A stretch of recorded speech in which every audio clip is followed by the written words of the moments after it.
The Pacific Ocean looks peaceful, but beneath this enormous sea, Earth is hiding forces powerful enough to. The Pacific Ocean is not silent at all, because every movement of the sea is connected to deeper, invisible energy. This peaceful sea is only the outer skin of a much larger and more restless ocean system. Below the calm sea surface, the Pacific Ocean carries heat, pressure, and geological stress across unimaginable distances. That the Pacific Ocean is both a cradle of life and one of the greatest engines of natural disaster on Earth. To understand where earthquakes, tsunamis, and superstorms begin, we must look beyond the surface of the sea.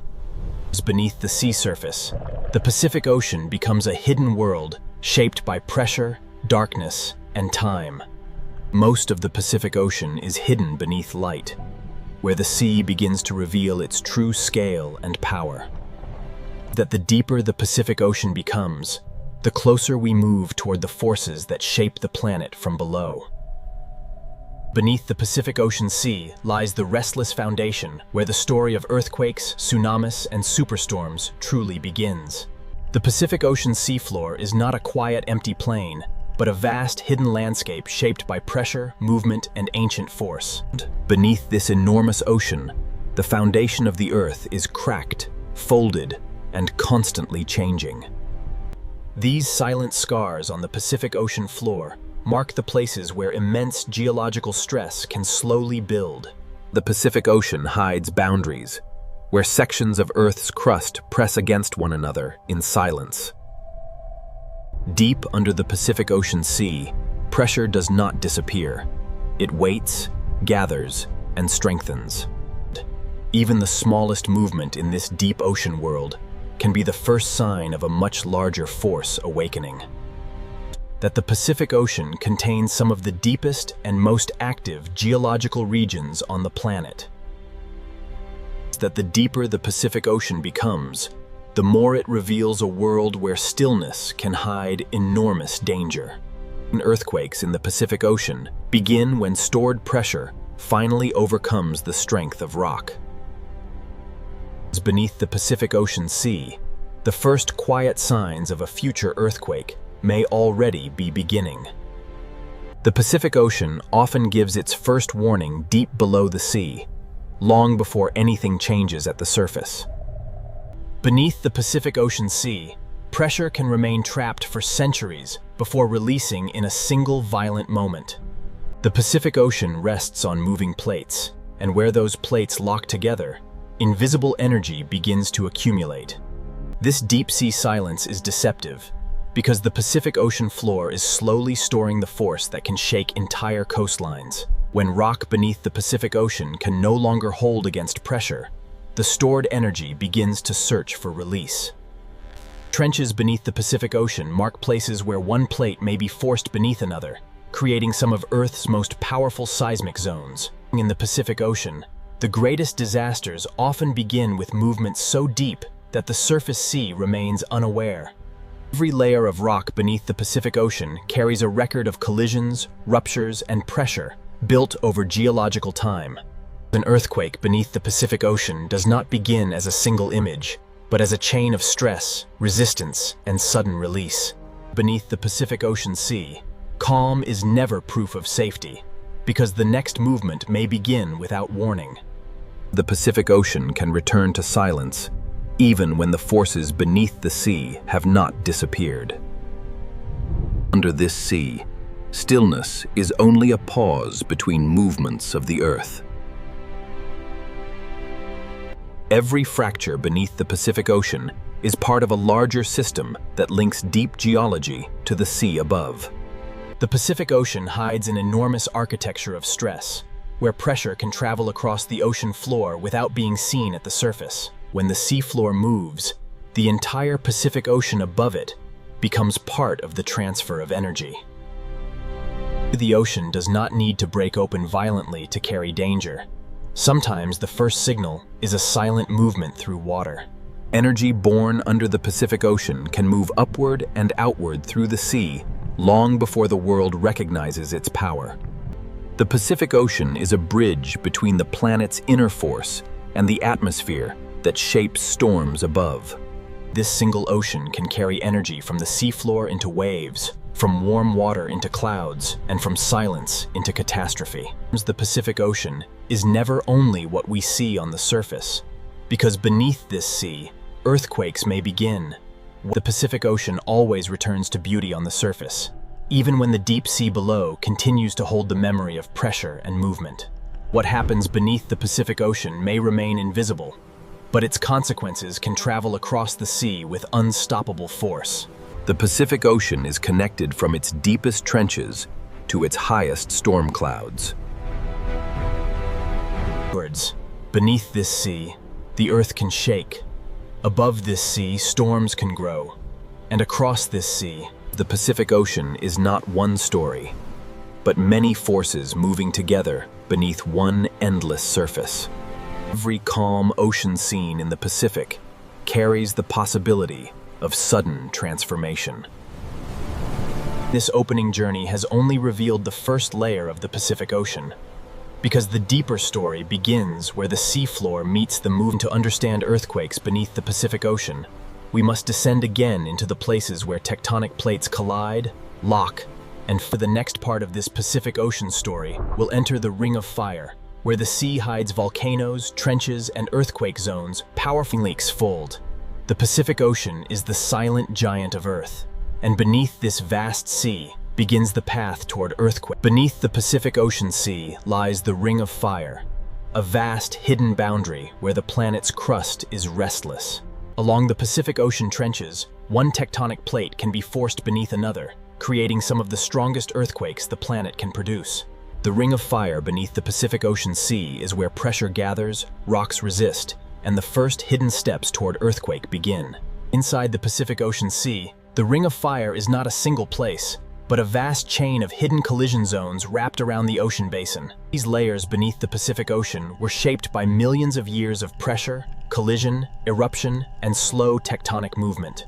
Where tectonic plates meet beneath the Pacific Ocean Sea, the rock does not slide smoothly. It locks, bends, and stores force. This hidden resistance beneath the Pacific Ocean is what allows earthquake energy to build quietly over time. The Ring of Fire beneath the Pacific Ocean is a place where the surface of the planet is constantly being recycled, crushed, and reborn. Volcanoes beneath the Pacific Ocean reveal how closely fire and water exist together in this hidden world. Heat escaping from beneath the Pacific Ocean is another sign that the Earth below this sea is still intensely active. Beneath the Pacific Ocean Sea, tectonic plates do not move freely. They grind, resist, and lock against each other.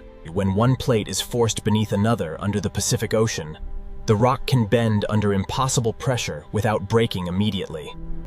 This bending beneath the Pacific Ocean stores energy slowly, silently, and relentlessly.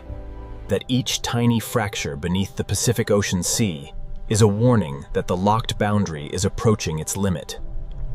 The Ring of Fire beneath the Pacific Ocean is a chain reaction of pressure moving through rock, water, and time. Before a major earthquake beneath the Pacific Ocean, the seafloor may show only quiet signs of pressure seeking escape. But when the locked plates beneath the Pacific Ocean finally slip, the release can shake the seabed with extraordinary force. This is the hidden moment when the Pacific Ocean begins to transform stored pressure into seismic motion. Even before the largest movement arrives, the Pacific Ocean floor can begin to ripple with warnings written in sand, stone, and pressure. Beneath the Pacific Ocean Sea, the Ring of Fire is now fully awake, and the next movement may be the first true step toward an earthquake. Beneath the Pacific Ocean Sea, pressure does not always release at once. It first announces itself through subtle motion in rock, sand, and water. That this locked boundary under the Pacific Ocean has held back immense force. But every tremor means the balance is weakening. When seismic pressure starts to move beneath the Pacific Ocean Sea, the first disturbance may travel through stone before it travels through water. Along the Pacific Ocean Ring of Fire, trenches mark the places where the planet folds its crust downward and stores dangerous energy. That beneath the Pacific Ocean Sea, Even a small upward movement of the ocean floor can become the beginning of a much larger event. The Pacific Ocean hides the moment when pressure becomes motion, and motion becomes the first language of an earthquake. That under this vast sea, the Earth can hold still for centuries, then move in seconds with enough force to disturb the entire ocean above. An earthquake beneath the Pacific Ocean is not only a movement of rock, it is the beginning of an energy transfer into the sea itself. Beneath the Pacific Ocean Sea, the ring of fire has moved from silent pressure into active strain, and the final rupture is now close. Beneath the Pacific Ocean Sea, the ring of fire has reached the moment when stored pressure can no longer remain hidden. An earthquake beneath the Pacific Ocean begins when locked rock finally gives way. When the Pacific Ocean floor shifts suddenly, the movement is not only local, it becomes energy transferred into the sea above. That this vertical movement beneath the Pacific Ocean is one of the critical forces that can disturb an enormous mass of water. The sea itself does not create the first force. The Pacific Ocean receives that force from the sudden motion of the Earth below. Deep under the Pacific Ocean, an earthquake is not the end of the story, but the beginning of a new motion through the sea. The terrifying truth of the Pacific Ocean is that disaster can begin deep below, while the surface remains almost unchanged. This contrast is what makes the Pacific Ocean so dangerous. A peaceful surface can conceal a violent transformation underneath. Once the Pacific Ocean floor has moved, the next question is whether that movement has pushed enough water to form a tsunami. Beneath the Pacific Ocean, the Ring of Fire has released its first great force, and in the next chapter, the sea itself will show how an earthquake can become a tsunami. When the Pacific Ocean floor shifts, the sea above it may become the next carrier of Earth's power. A tsunami does not begin as a towering wave, but as energy moving quietly through the ocean. In the open Pacific Ocean, tsunami energy can travel across enormous distances while barely changing the surface. The Pacific Ocean can carry this energy like a message written through water. When part of the Pacific Ocean floor rises or drops suddenly, it pushes the water above into motion. The sea does not move because of wind here. It moves because the ground beneath the Pacific Ocean has changed shape. The size of the displaced seafloor helps determine how much water the Pacific Ocean will set in motion. In deep water, tsunami waves are often long, fast, and low, hiding their strength across the vast Pacific Ocean. This is what makes the Pacific Ocean so deceptive. The first stage of a tsunami may pass beneath a calm-looking sea. The tsunami has begun, not as destruction, but as silent energy racing across the Pacific Ocean. Across the deep Pacific Ocean, the first stage of a tsunami may be almost invisible to the eye. In deep water, tsunami energy can travel fast, while the ocean surface remains deceptively low and smooth. The Pacific Ocean can carry a tsunami across thousands of kilometers before the wave begins to rise. The deeper the ocean, the more efficiently the Pacific Ocean allows this energy to move. A tsunami is not simply a surface wave, but a movement involving a vast depth of water. Unlike ordinary wind waves, tsunami energy reaches deep into the Pacific Ocean. The Pacific Ocean transforms the earthquake's sudden force into a traveling pulse of water. The Pacific Ocean can hide great danger inside motion, too broad and low to appear threatening. Only when this energy approaches shallower water will the Pacific Ocean begin to reveal its true power. The Pacific Ocean is carrying the wave toward shallower ground, where silence will begin to turn into height. The Pacific Ocean is now carrying the hidden force away from deep water and toward the place where the wave will begin to change. As the Pacific Ocean becomes shallower, the energy has less space to remain hidden. When tsunami energy reaches shallower parts of the Pacific Ocean, the wave begins to slow down. The wave loses speed, but it does not lose energy. The Pacific Ocean begins converting hidden horizontal motion into visible height. This is the transformation stage, when the Pacific Ocean begins to reveal the force that had been hidden across deep water. The shallower the Pacific Ocean becomes, the more the wave is forced upward.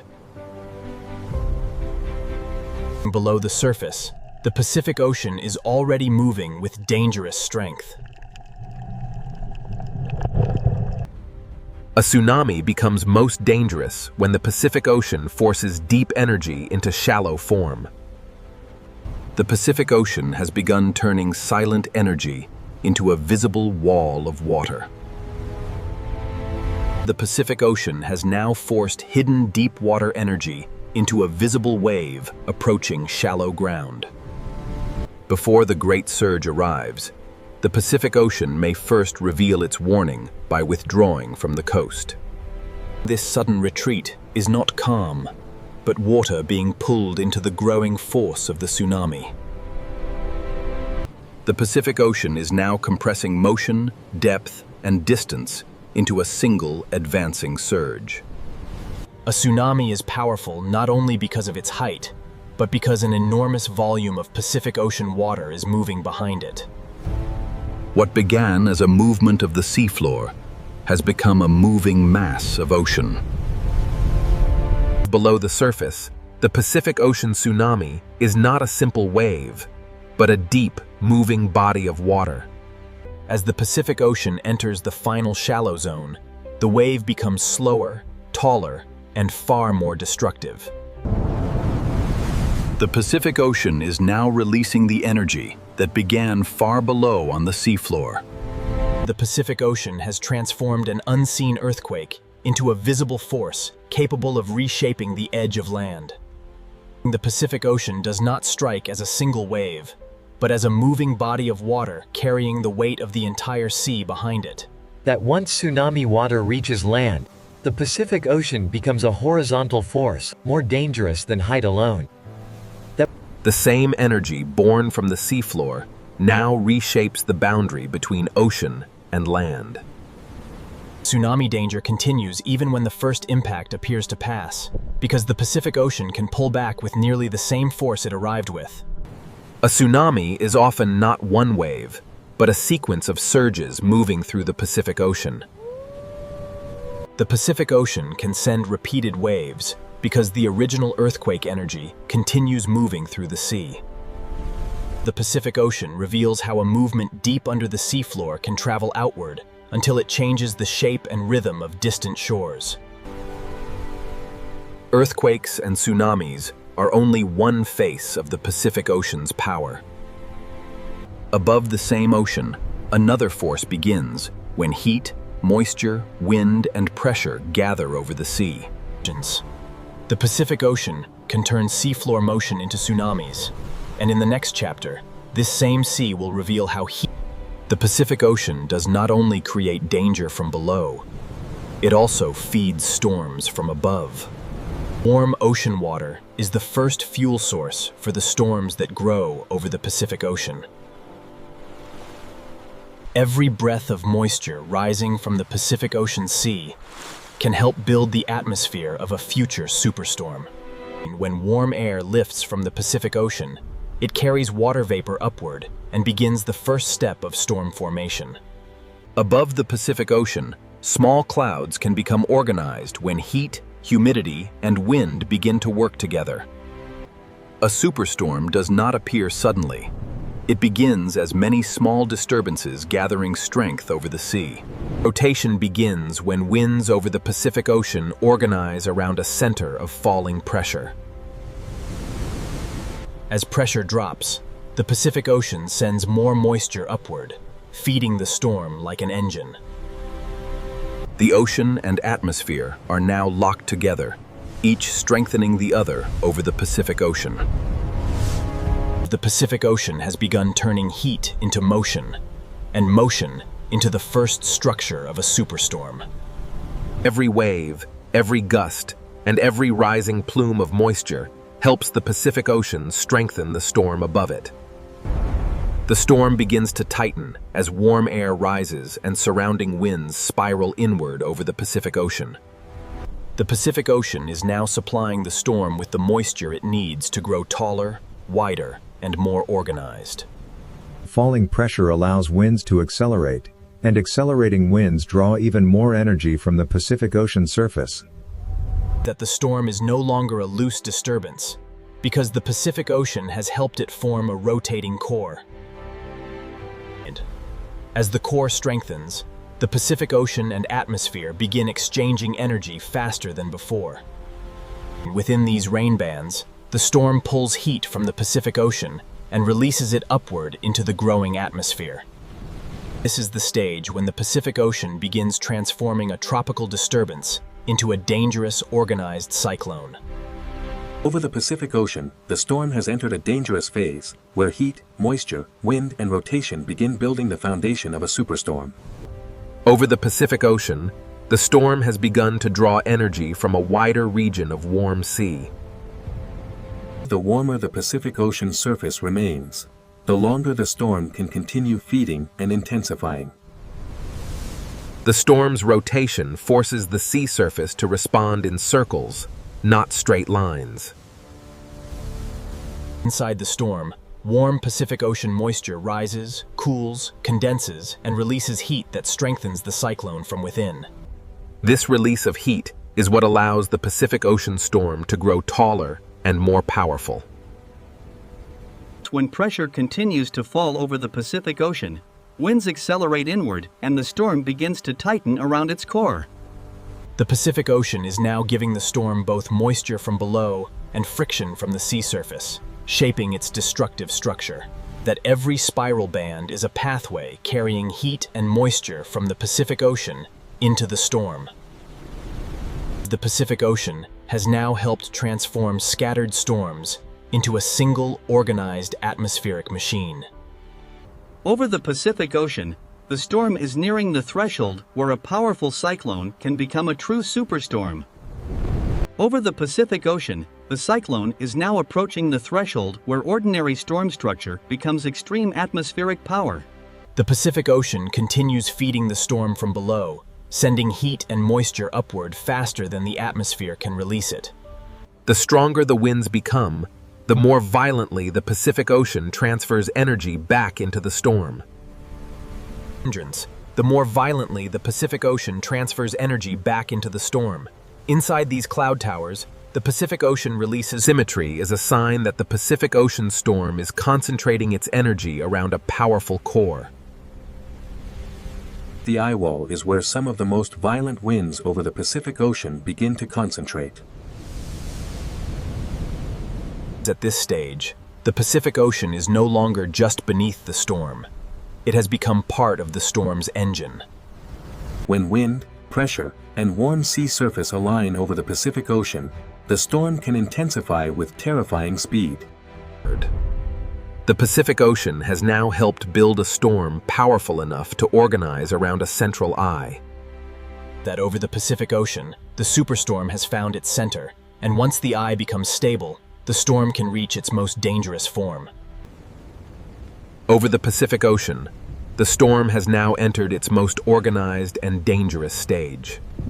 The eye may look peaceful, but around it, the Pacific Ocean is feeding the storm's strongest winds.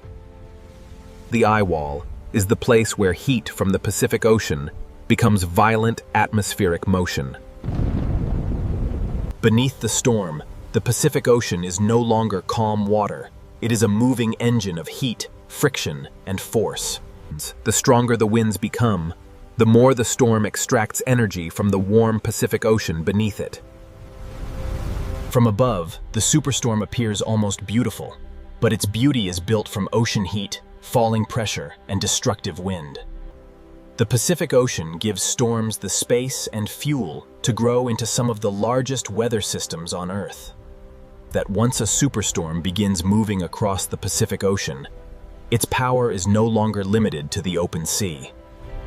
The Pacific Ocean can carry a storm's force outward through waves, surge, rain, and wind, long before the eye reaches land. That the Pacific Ocean has turned heat into a superstorm, and in the next chapter, the sea will reveal what happens when this power reaches. When the Pacific Ocean sends its power toward land, the coast becomes the first place where ocean, wind, rain, and waves collide. The Pacific Ocean does not need cities or people to reveal its force. Even an untouched coast can show the full violence of the sea. Every wave arriving from the Pacific Ocean carries the combined work of wind, pressure, and distance. Storm surge begins when the Pacific Ocean is pushed toward land by powerful winds and falling pressure. The coast is not facing a single wave, but an entire ocean surface being driven forward by the storm. Coastlines are shaped by countless moments like this, when the Pacific Ocean cuts, moves, and rebuilds the edge of land. Beneath the breaking waves, the Pacific Ocean is grinding the shoreline with force that cannot be seen from above. The Pacific Ocean does not strike once and stop. It sends wave after wave, until the coastline is transformed. That this is where the superstorm reveals its reach, turning ocean heat into coastal impact. The Pacific Ocean has carried the storm's power to the shore, and now the coastline must absorb the force of a restless sea. The coastline is now receiving the full combined force of Pacific Ocean waves, wind, rain, and storm surge. Every impact from the Pacific Ocean removes sand, loosens stone, and changes the shape of the shore. Cliffs may look permanent, but the Pacific Ocean carves them through countless storms, impacts, and returning tides. During a powerful storm, the sea does not simply touch the coast. The Pacific Ocean enters every weak point it can find. The force of the Pacific Ocean becomes even stronger when it is compressed into confined coastal spaces. The storm continues to send new waves across the Pacific Ocean faster than the coastline can recover. Storm surge is not a single dramatic moment, but a repeated rise of the Pacific Ocean over the land's edge. That the Pacific Ocean changes coastlines by repetition, not only by one catastrophic strike. After each wave, the shore is slightly different, because the Pacific Ocean removes, deposits, and rearranges everything it touches. The Pacific Ocean is not only attacking the coastline in this moment, it is rewriting the boundary between land and sea. The Pacific Ocean does not only arrive with force, it remains long enough to reshape everything fragile along the coast. Every channel carved by the Pacific Ocean becomes a temporary river of storm water flowing across the coast. Storm surge allows the Pacific Ocean to move beyond its normal edge and temporarily occupy the land. During a major storm, the Pacific Ocean can divide the coastline into shifting zones of impact, retreat, erosion, and return. Natural coastal wetlands can absorb part of the Pacific Ocean's force, but even they bend under repeated storm surge. These living edges can slow the sea, but they cannot stop the Pacific Ocean when a superstorm pushes water relentlessly inland. The coastline is not a fixed line during a storm. It becomes a changing zone where the Pacific Ocean and land overlap. Each new wave from the Pacific Ocean arrives over a coastline already altered by the waves before it. The Pacific Ocean becomes most effective at reshaping land when surge, waves, runoff, and retreating currents work together. The Pacific Ocean has turned the coast into a living record of impact, where every wave leaves evidence of the storm's power. Every mark left by the Pacific Ocean is evidence of energy traveling from deep water to fragile land. Storm surge turns the meeting point between land and sea into a moving frontier. On a storm coast, the Pacific Ocean moves in both directions at once, pushing inland and pulling the shoreline back toward the sea. That erosion is often created by this repealed exchange, as the Pacific Ocean removes material with each retreat and returns with new force. This is how the Pacific Ocean amplifies its own impact, using earlier damage to carry later waves farther inland. Below the surface, the Pacific Ocean is grinding, lifting, sorting, and carrying pieces of the coast with every pulse. The Pacific Ocean leaves behind patterns that show where water climbed, where currents turned, and where the land gave way. The Pacific Ocean is both destroyer and sculptor, breaking the coast apart while shaping the next version of the shoreline. The Pacific Ocean is both destroyer and sculptor, breaking the coast apart while shaping the next version of the shoreline. Every retreating flow carries pieces of the coastline back into the Pacific Ocean. Cliffs resist the Pacific Ocean for centuries, yet every storm removes another invisible layer. After the strongest impact, the Pacific Ocean continues working through smaller movements that still alter the land. Natural coastlines recover slowly, but the Pacific Ocean always leaves behind evidence of where its power reached. That the coastline records the storm in patterns, showing where the Pacific Ocean pushed hardest and where the land yielded. Even as the storm begins to pass, the Pacific Ocean remains restless, carrying leftover surge, swell, and turbulence across the coast. The Pacific Ocean can appear to calm quickly, but the energy of a storm continues moving through waves long after the sky begins to clear. The Pacific Ocean does not separate earthquakes, tsunamis, storms, and coastlines.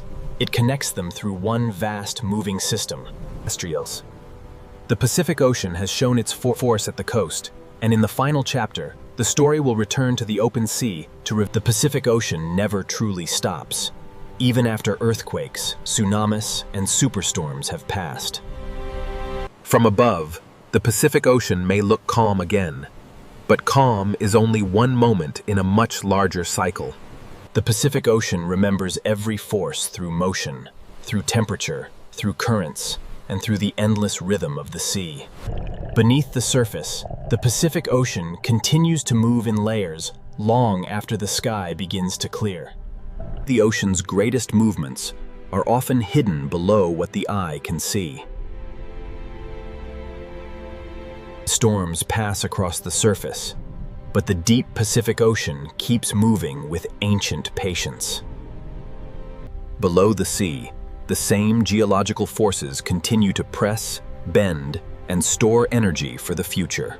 The Pacific Ocean is never finished with its story, because the earth beneath it is still alive. The same ocean basin that produces earthquakes and tsunamis also holds the deep structures that keep the planet changing. That the Pacific Ocean is not a place where disasters simply end, but a living system where every ending becomes the beginning of another movement. The Pacific Ocean is not a place where forces disappear, but a vast system where energy is stored, transferred, and renewed. Every layer of the Pacific Ocean connects the restless seafloor below with the changing sky above. Peace in the Pacific Ocean is never emptiness. It is the quiet movement of a planet still alive. That these currents carry heat, nutrients, and motion across the Pacific Ocean long after storms have vanished from the sky. The same Pacific Ocean that carries tsunami energy also carries the warmth that can feed future storms. The Pacific Ocean always holds two truths at once: beauty at the surface and power beneath. After great violence, the Pacific Ocean can look peaceful again, but its silence is only the next chapter beginning. That every swell moving across the Pacific Ocean is part of a continuous exchange between wind, water, heat, and gravity. What appears to be empty ocean is actually a moving map of energy spread across the largest sea on Earth. The Pacific Ocean never truly rests, because beneath every calm wave, the planet continues to move. The Pacific Ocean never truly rests, because beneath every calm wave, the planet continues to move. The Pacific Ocean carries the memory of earthquakes, tsunamis, and superstorms not as scars alone, but as motion continuing. Even when the surface becomes smooth, the Pacific Ocean is still exchanging heat, pressure, and movement with the world around it. Below the surface, the Pacific Ocean continues its hidden circulation, carrying energy through layers the eye can barely understand. This layered movement connects the storm above, the wave across the surface, and the tectonic force waiting far below. The Pacific Ocean is not defined only by disaster, but by the constant motion that makes life, weather, and geology part of one system. Every depth of the Pacific Ocean belongs to the same story, from the bright surface to the hidden floor where Earth's crust still shifts. Beneath the Pacific Ocean, the ring of fire may appear silent again, but silence does not mean the planet has stopped changing. The same seafloor that once released energy may one day store it again, continuing the endless cycle beneath the sea. The Pacific Ocean is a continuous bridge between Earth's deep pressure, the moving sea, and the changing sky. The Pacific Ocean connects the silent floor of the Earth with every wave, storm, and current moving above it. That the Pacific Ocean is never a still emptiness, but a constantly moving system carrying the memory of Earth's power. Every layer of the Pacific Ocean carries a different kind of motion, from deep pressure to surface wind. After each disturbance, the Pacific Ocean absorbs the energy, redistributes it, and continues moving. The surface beauty of the Pacific Ocean never erases the power hidden beneath it. This calm Pacific Ocean is not the end of the story, but the visible face of a deeper cycle still unfolding. From this height, the Pacific Ocean appears peaceful, yet every pattern on the sea is shaped by wind, gravity, heat, and the motion of the planet. The Pacific Ocean is a living force of the planet, always changing, always carrying energy, and always waiting for the next stage. The Pacific Ocean is a living force of the planet, always changing, always carrying energy. It's that what seems like calm on the Pacific Ocean surface is only one moment in an endless cycle of planetary motion. Beneath every wave, the Pacific Ocean still connects deep pressure, surface motion, atmospheric heat, and the coastlines shaped by its force. The Pacific Ocean is not separated into disasters and calmness, but held together by one continuous movement of sea, sky, and earth. The same unseen places that began this story remain beneath the Pacific Ocean, still storing heat, pressure, and possibility. Earthquakes may begin beneath the seafloor, tsunamis may cross the sea, and superstorms may rise from warm water. The Pacific Ocean is not an enemy and not a sleeping giant, but a living expression of a planet that is always shifting. To understand the Pacific Ocean is to understand that beauty and danger can exist in the same water, held together by the motion of Earth. The Pacific Ocean is where earthquakes can begin, where tsunamis can rise, where superstorms can grow.